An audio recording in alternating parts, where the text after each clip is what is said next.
oil and gas from Biafra land. If they go now, we'll have access to oil and gas. In the process of having your eyes fixated on oil and gas, your forest is gone. Do you understand it? Every Yoruba person supporting Fulani, you are setting up yourself to become like the Hausa people. Remember when Hausa was supporting Fulani? We are Hausa Fulani, we are Hausa Fulani. Where are the Hausa people today? I ask you. Where are those Hausa people today? Do you see them anymore? Those saying we are Hausa Fulani, we are Hausa Fulani. Do you see them again today? Do you see them? I'm asking you. No, because Fulani have completely overwhelmed them. It's called emasculation. Completely emasculated them. Look at what they're doing in the East. In the East, they come to the East, I will tell you, oh, you want to be the president or vice? Yeah. They say, give us land for Ruga. They give them land. I saw Joseph Okadu did that Lord Banta. They've taken it over in forever and ever. Give us land in your state. Hope of them prove to us that you are stood. Give us land in Olo. Hope of them will give them land in Olo. We can go and kill people in Obibo. We can kill for them. How many Fulani governors are prepared to kill bandits? I didn't say normal people. I'm talking about armed, dangerous bandits. How many Fulani governors? Go and read your newspapers, you will see it there. Fulani governors are negotiating with them, giving them arms, giving them vehicles, making sure that their life is no longer a misery. But see, they come down to the south. They tell you, give us land for Ruga. Go and kill your people to prove to us that you're one Nigerian. That was why Obioso was talking rubbish. He was talking, was it yesterday or 2 days ago? Supported by the BBC. The problem you people have in Nigeria is this. Your journalists, you see people, Punch newspaper, Tribune, Vanguard, and Nation, they are your second worst enemies. I'm telling you the truth. They can never, ever be objective in their reportage. Never, ever, ever. That's why all of you are suffering. But you don't know it. They were the same people used to scuttle the NSAS protest. Of course, some of you went about looking for Indomie in warehouses. Typical black people. Any revolution that is coming now, you must stand very firm. They'll say, oh, you're Igbo. Oh, you're Yoruba. Oh, you are from Europe. Don't join them. It's our turn in 2023. If you do this, you will scuttle our chances of becoming the president in 2023. Ask yourself, all of them that have been president from time immemorial, what benefit has it brought to you as a human being? Absolutely nothing. So you have nothing to lose. Absolutely nothing to lose.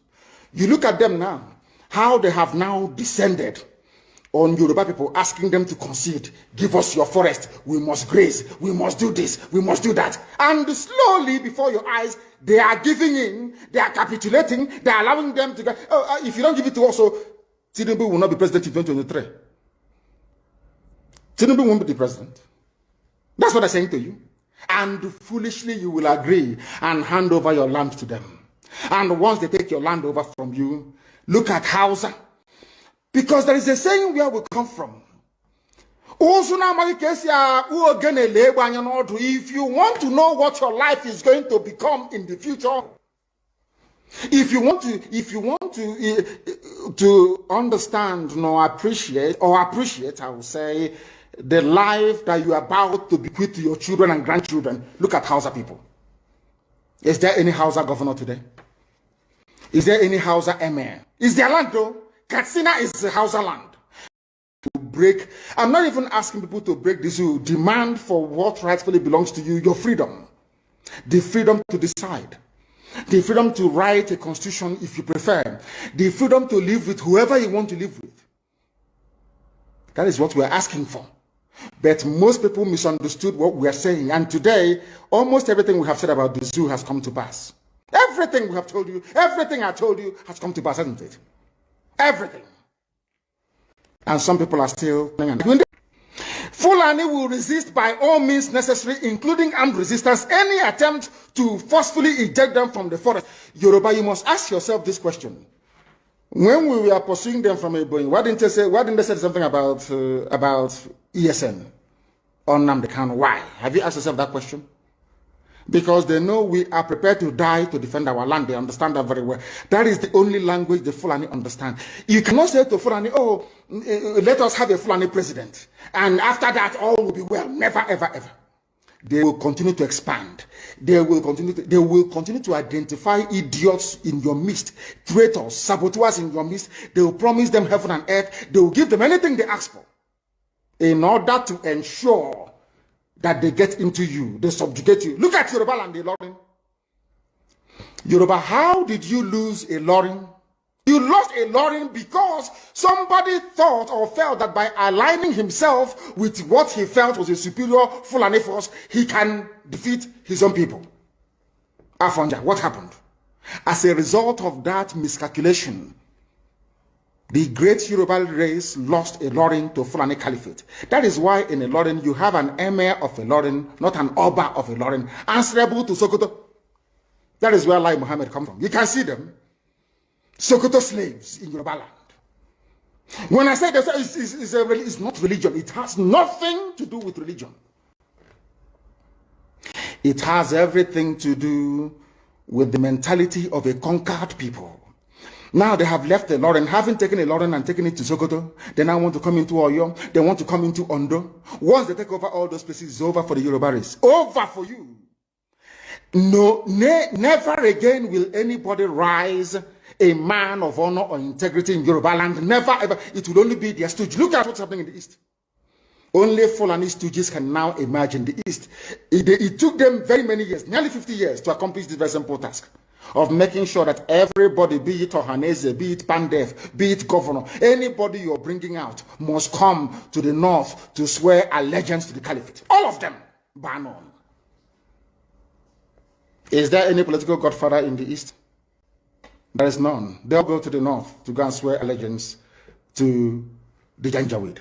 That is why our life is in a mess. That is why they can put someone like Obiozo and make him the Ohanese President General. In front of our eyes, in front of Korokoro. And what did they bribe? They gave money to BBC. They gave money to all Zoo newspapers. They started to trumpet Obiozo, Apex Group, Apex.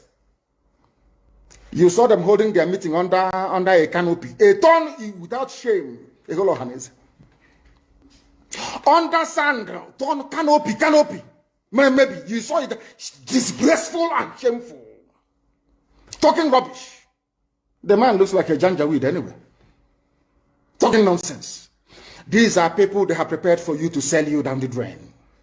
By the time the Fulanis are done with you, believe you me, if you don't rise up now to fight for your freedom, by the time Fulanis are done with you, you'll be more useless than a Hausa peasant doing Babiyala somewhere in Zaria. That is the future that awaits you. Now, our people must understand this very clearly, especially my Yoruba brothers and sisters. It is about time you stop supporting evil. That evil is in Asarok. That evil is a gang of reprobates calling themselves presidency. The more you keep on supporting evil in the zoo, the more your land will be taken from you.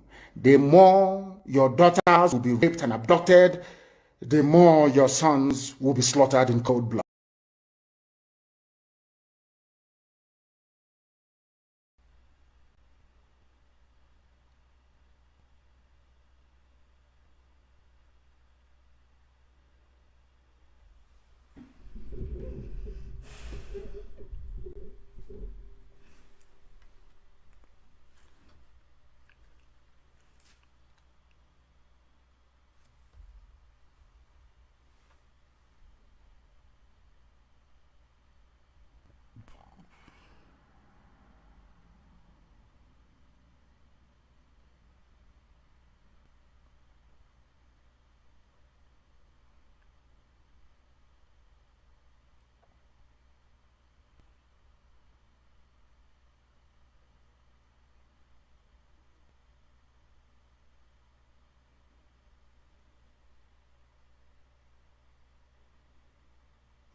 Good evening, good morning, good afternoon, great and wonderful people of Biafra, lovers of freedom all over the world.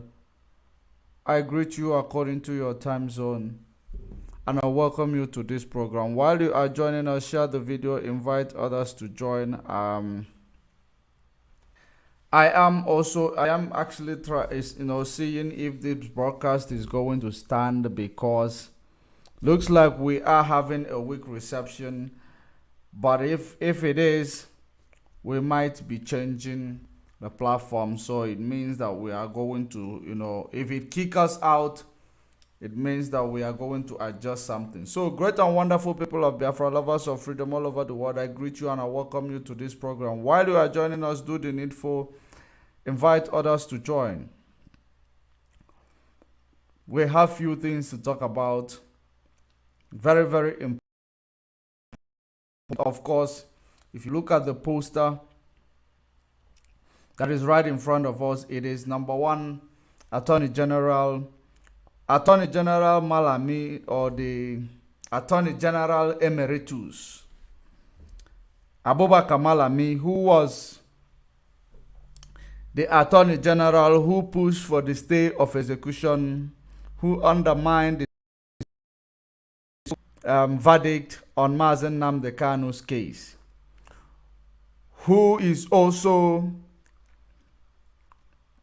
a suspect to many crimes. That, of course, he is called a suspect because he has not been tried in the court of law. I don't want to be like Zoo, who will call you a criminal before you are tried. So we know that there is a lot of evidence that tagged him to the criminality that he is charged with. But we continue to call him a suspect until the court of the judiciary will now call him the criminal and jail him, if there is a will to actually do so, to tackle crime in that zoo country called Nigeria. Number two is Asari Dokubo allegedly being sanctioned from coming to Asoville. It is a trending stuff that is, it is something that is trending right now, which we are going to be talking about. And what does it mean? Does it make any difference from all the utterances coming from Asari Dokubo after visiting the Asoville? Does it make any difference from all the, insult he rained on some governors, the threat he made on some communities, and the threat and how he confessed that he is killing people in Biafra land? Does it make any difference by sanctioning him from coming to Asoville? Because he was already in Asoville and he did what he did. So why is the sanction, why is this, being banned from Aso Rock? Are we surprised about that? We're going to talk about that. We are also going to bring the alleged news. And on the other hand, you will see Mazen Nnamdi Kanu, who is going to court next month. Mazen Nnamdi Kanu's court sitting is taking place next month. I am not sure. I think on the 24th of September. So we are going to actually, roll out our own demand from the court. And of course, it is not just our demand, it is within the ambit of the law and within the right of Mazen Nnamdi Kanu. So we are going to actually roll it out. And on the other hand, we are going to talk about the military ordeal. Don't forget, there is a military ordeal that took place. Is it not ironic that Nigeria is against the Niger Republic, and the bandits in Niger state is now attacking Nigerian military before they will even rise up to go to their brothers in Niger Republic, to their state in Nigeria, Niger state, and there is Niger Republic. So, the military ordeal that took place in Niger state of Nigeria. Just you see the military helicopter that was shot down by the terrorists that we've been talking about. Of course, you are aware that we've been talking about the terrorist activities in Nigeria. The terrorist activities in Nigeria, you know, it has been downplayed all this while. And we said it and we told you that it has been downplayed all this while. So, and since it has been downplayed all this while, and I also told you that some areas telecommunication was switched off, as if, you know, speaking of the devil, then the devil just appeared from the sky, you know, or from nowhere. We talked about this, I think 2 days ago. We told you about the activities of the terrorists, which is underreported, how they are actually killing people in the northern Nigeria, and the media is actually grown fatigue in reporting all those things. But this time around, 21 military soldiers paid with their lives as a result of this terrorist attack and the terrorist activities in the northern Nigeria. Remember that these are the military that are supposed to go to Niger Republic to go and fight war. The same military were ambushed by terrorists.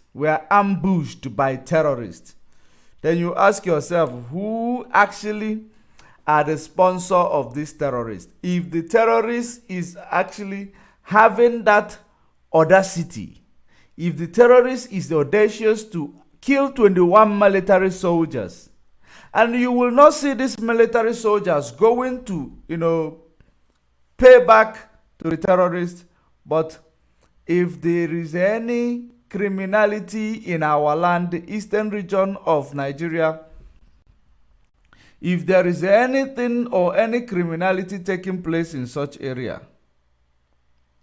you will be surprised that if one military is killed, you will see the battalion coming into Biafra land, killing anybody that they see moving. As long as they are young man, they will kill that person. They will raise a village. They will raise a community. But this time around, it is the terrorists that attack the military. 21 of them all over the places in the bush. The video is so horrible that it is not even good to be, to show to people.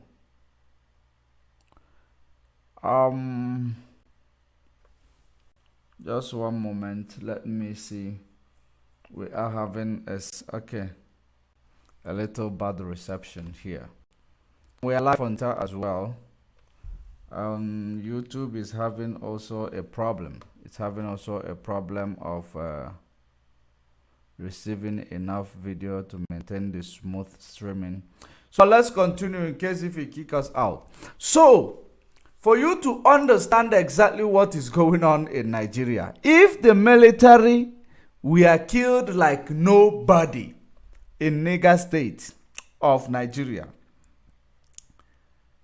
and the same military that is under-equipped, where somebody in the likes of APC chieftain,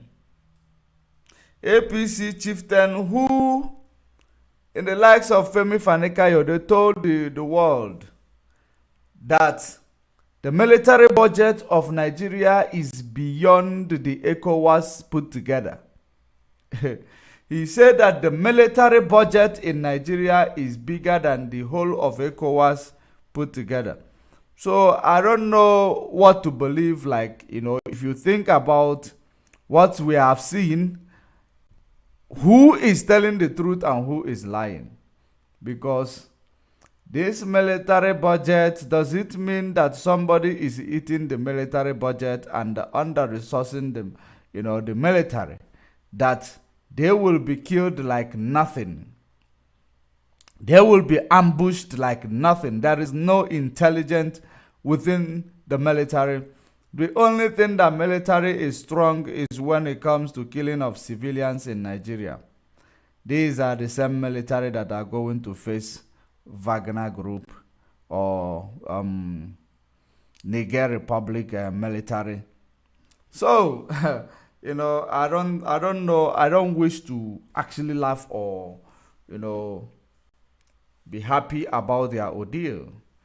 Of course, you know that in some cases, militaries that don't want to wake up, you will understand that they behave like zombies.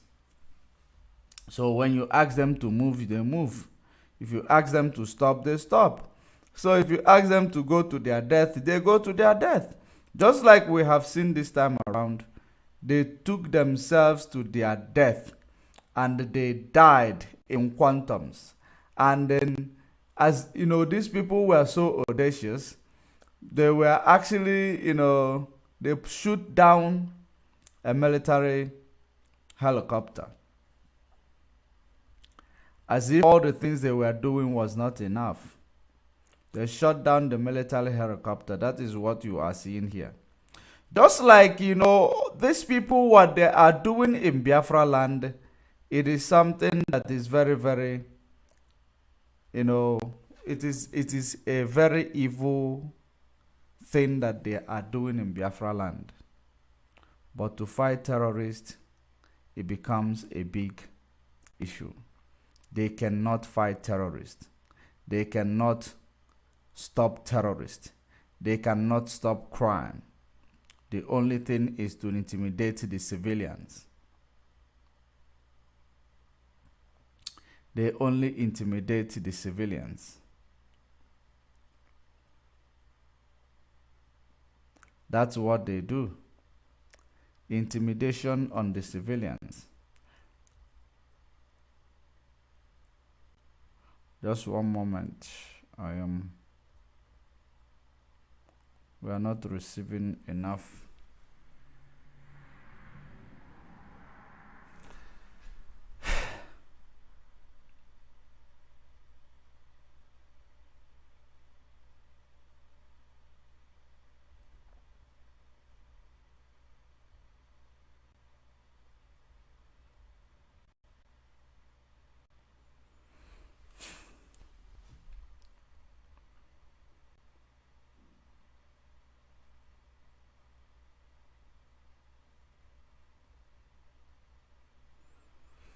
So, as it is, there is something also I discovered. There is something I discovered from the agent provocateur. There is something I discovered from them, which, they were talking about Mazen Nnamdi Kanu, telling them to continue doing what they are doing.